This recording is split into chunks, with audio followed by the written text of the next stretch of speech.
Euronext, via sa filiale Internext, a lancé lundi dernier, lundi 4 mai, le Tech 40, à la fois label et indice portant sur des valeurs technologiques européennes. Alors, est-ce la naissance d'un nouveau Nasdaq à la française?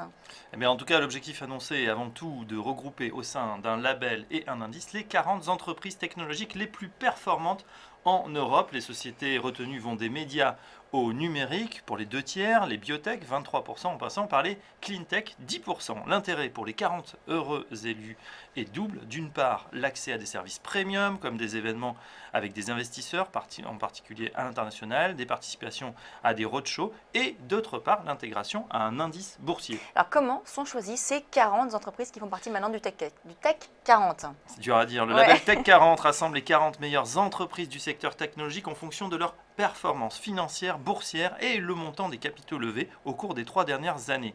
Ces règles ne sont pas strictes et c'est un comité d'experts qui sélectionnera tous les ans les sociétés parmi les 320 éligibles.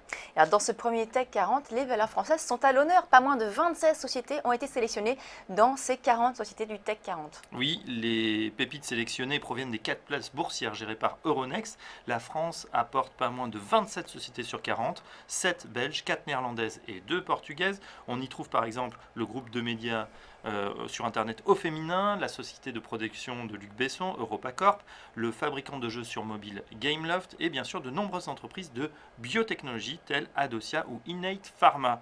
Capitalisation moyenne 350 millions d'euros, des entreprises qui pèsent de 20 millions à 1 milliard d'euros, mais on est très très loin de ce qui se passe aux États-Unis. La valorisation boursière cumulée des 40 sociétés est 17 fois inférieure à celle d'un seul Google. Bon, si on comprend bien les avantages d'un tel label pour les sociétés qui en font partie, quels sont les avantages pour les investisseurs?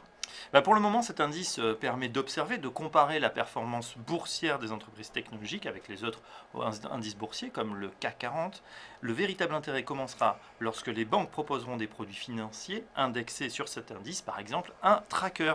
L'investisseur particulier pourra alors simplement en une seule fois acheter l'ensemble de ce panier des Tech 40. Attention toutefois, comme pour les PME, l'investissement dans les valeurs technologiques présente un risque élevé, d'autant qu'elles sont souvent peu liquides et volatiles. Merci Fabrice. Vous passez maintenant à la suite de Direct Gestion. C'est donc un gérant. 3 questions avec Stéphane Pézeril d'Alma Capital associé. À tout de suite.